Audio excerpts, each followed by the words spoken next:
எல்லாருக்கும் வணக்கம். யோவான் எழுதின முதலாம் நிருபம் 4வது அதிகாரம் 16வது வசனம். தேவன் நம்மேல் வைத்திருக்கிற அன்பை நாம் அறிந்து விசுவாசித்திருக்கிறோம். தேவன் அன்பாகவே இருக்கிறார். இதில் பார்த்தோம்னா, தேவன் நம்மேல் வைத்திருக்கிற அன்பை நாம் அறிந்து விசுவாசித்திருக்கிறோம். எப்போ அறிஞ்சுக்கிட்டோம் அப்படின்னு சொன்னால், நம்ம பிறந்து வரும்போதே இல்லை வளரும் போதே நம்ம அறிஞ்சுக்கிறல. அதாவது அம்மா அப்பாவோட அன்பை நம்ம பார்த்து அவங்களோட நம்ம வளர்ந்துருக்கிறோம்.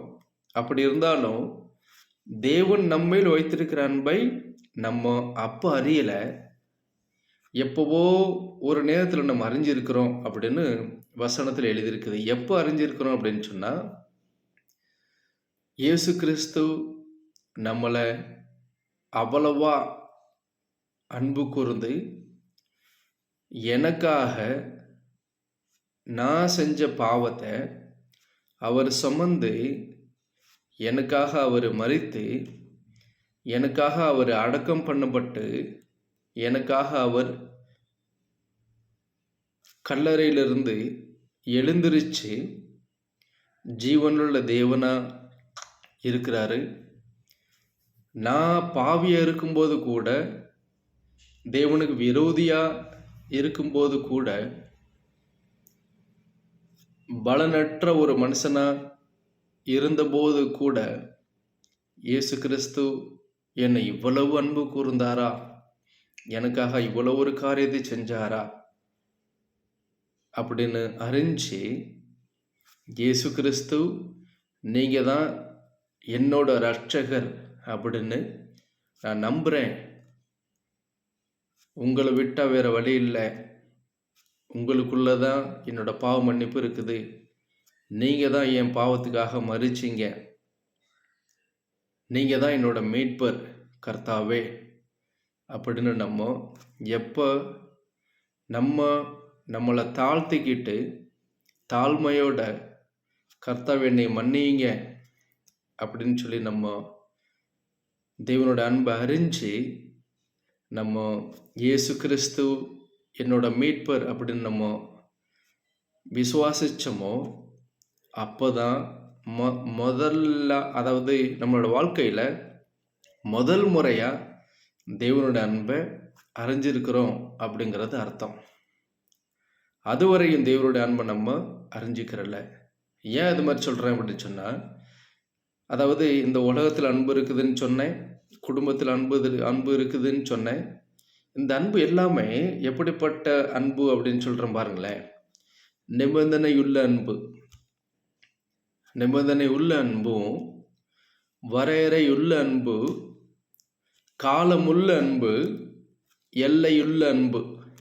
எப்படிப்பட்ட அன்பை தான் நம்ம இந்த உலகத்தில் நம்ம பார்த்தோம், ரசித்தோம், ருசித்தோம்,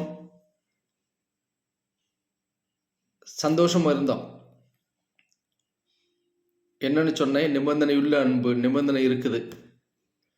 வரையறையுள்ள அன்பு, வரையறை இருக்குது.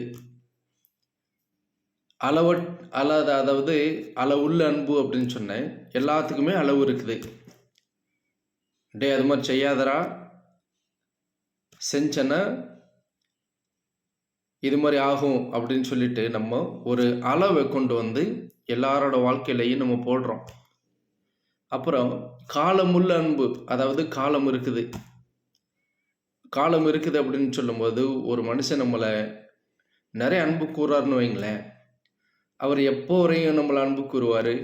சாகிற வரையும் அன்பு கூறுவார். செத்ததுக்கு அப்புறம் அன்பு கூறுறதுக்கு இல்லை. இருந்தாரியா போய்த்தாரியா அப்படின்னு சொல்லிட்டு நம்ம பேசுவோம். அப்படிப்பட்ட காலமுள்ள அன்பை தான் நம்ம பார்த்துருக்குறோம். அதே மாதிரி எல்லையுள்ள அன்பு, எல்லை இருக்குது எல்லாத்துக்குமே. அதாவது எல்லாத்துக்குமே எல்லை இருக்குது அப்படின்னு சொல்லிட்டு ஒரு எல்லையை தாண்டும் போது கோபம் வருது, திட்டுறோம், அடிக்கிறோம், இது எல்லாமே நடக்குது. அதாவது அப்படிப்பட்ட அன்பை தான் நம்ம பார்த்துருக்குறோம் இந்த உலகத்தில். ஆனால் கர்த்தரோட அன்பு அப்படின்னு சொல்லிட்டு இங்கே எழுதியிருக்கிறது எப்படி இருக்குதுன்னா, கர்த்தரோட அன்பு வந்து பாருங்க, நிபந்தனையற்ற அன்பு, நிபந்தனை இல்லை, வரையறை இல்லை, காலம் இல்லை, எல்லை இல்லை. அப்படிப்பட்ட அன்பை கர்த்தர் இயேசு கிறிஸ்து, அப்படிப்பட்ட அன்போட கர்த்தர் நம்மளை அன்பு கூறாருங்க. நிபந்தனையற்ற, வரையறையற்ற, அளவற்ற, காலமற்ற, எல்லையற்ற அன்போட உங்களை இயேசு கிறிஸ்து நேசிக்கிறார். உங்களை இயேசு கிறிஸ்து அன்பு கூறார். கொஞ்சம் யோசிச்சு பாருங்க. நிபந்தனை இல்லை. நீங்கள் எப்படி இருக்கிறீங்களோ, எந்த சூழ்நிலையில் இருக்கீங்களோ, எந்த கஷ்டத்தில் இருக்கிறீங்களோ, எந்த வேதனையில் இருக்கீங்களோ, அப்படியே கர்த்தர் உங்களை அன்பு கூர்ந்துக்கிட்டே இருக்கிறாரு. வரையறை அற்ற அன்பு, அளவற்ற அன்பு, அளவற்ற அன்பு. உங்களை நேசிக்கிறாரு, உங்களோட குழந்தைகளை நேசிக்கிறாரு. அளவற்ற அன்போட கர்த்தர் நேசிக்கிறார். அதாவது இன்னைக்கு இவ்வளவுதான் அன்பு கூறுவேன் அப்படின்னு சொல்லிட்டு கர்த்தர் சொல்றதுக்கு இல்லை. அளவில்லாத அன்போட கர்த்தர் நம்மளை அன்பு கூறுறாரு.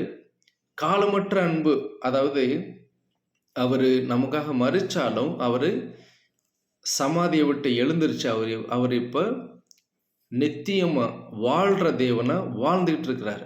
வாழ்ந்துக்கிட்டே இருக்கிற தேவன் காலமற்ற அன்போடு நம்மளை அன்பு கூர்ந்துக்கிட்டே இருக்கிறாருங்க. அப்புறம் எல்லையற்ற அன்பு, எல்லையே இல்லை.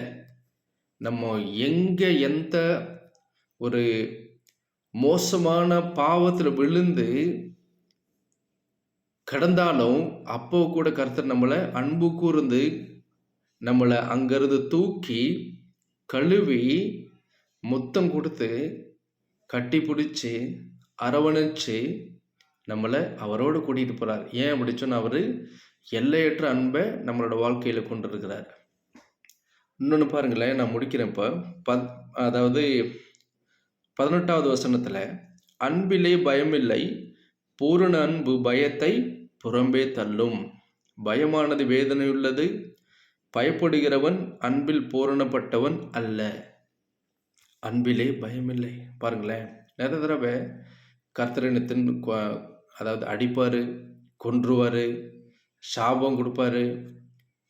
இப்படியெல்லாம் நம்ம நிறைய தடவை யோசித்து கர்த்தர்கிட்ட போகிறதோ இயேசு கிறிஸ்துக்கிட்ட பேசுகிறதோ ரொம்ப கம்மியாக இருக்குது, ரொம்ப குறைவாக இருக்குது. ஆனால் கர்த்தர் என்ன சொல்கிறாருன்னா, கர்த்தரோட அன்பிலே பயமில்லை. நீங்களும் நானும் பயப்பட அவசியம் இல்லை. அவர் ஒரு தகப்பனாக இருக்கிறாரு, ஒரு சகோதரனாக இருக்கிறாரு. ஒரு தகப்பனாக இருக்கும்போது அப்பா கிட்ட நம்ம பயந்துக்கிட்டே நம்ம இருப்போமா வீட்டில் இல்லைல்ல. அவர் கர்த்தர் நம்மளை அடிக்கிறதுக்கோ திட்டுறதுக்கோ அவர் இல்லை. அவர் என்ன சொல்கிறாருன்னா, என்னோட அன்பிலே பயமில்லை. பயமில்லாத ஒரு வாழ்க்கை நீங்கள் வாழுங்க. உங்களை நான் எப்போதும் அன்பு கூர்ந்துக்கிட்டே இருக்கிறேன், கூடவே இருக்கிறேன், துணையாக இருக்கிறேன், உதவியாக இருக்கிறேன். உங்களோட பாரத்தை சுமந்து உங்களையே தூக்கிக்கிட்டு போகிற கர்த்தரனாக இருக்கிறேன் அப்படி சொல்லி கர்த்தர் உங்கள்கிட்ட என்கிட்டையும் பேசிட்டு இருக்கிறார். ஆமென்.